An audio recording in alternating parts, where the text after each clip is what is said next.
you notice while driving you suddenly start feeling a shake in the steering wheel or in the seat?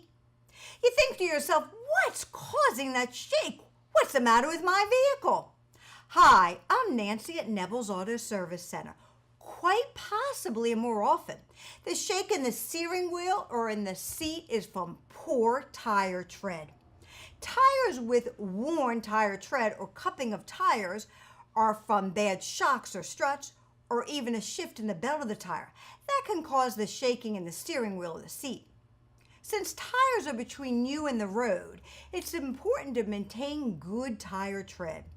Your tires help provide that smooth comfort ride you expect from your vehicle. Tire tread should not be less than 4/30 seconds, which could be measured with the tool simply of a penny. Put the penny upside down in between that tread, and the top of Lincoln's head should be covered. Anything more showing on Lincoln is in sign of saying you need new tires. Thank you for watching.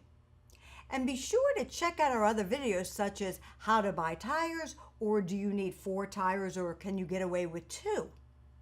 And remember, every Wednesday at 12:30, check out our new video. Thank you again.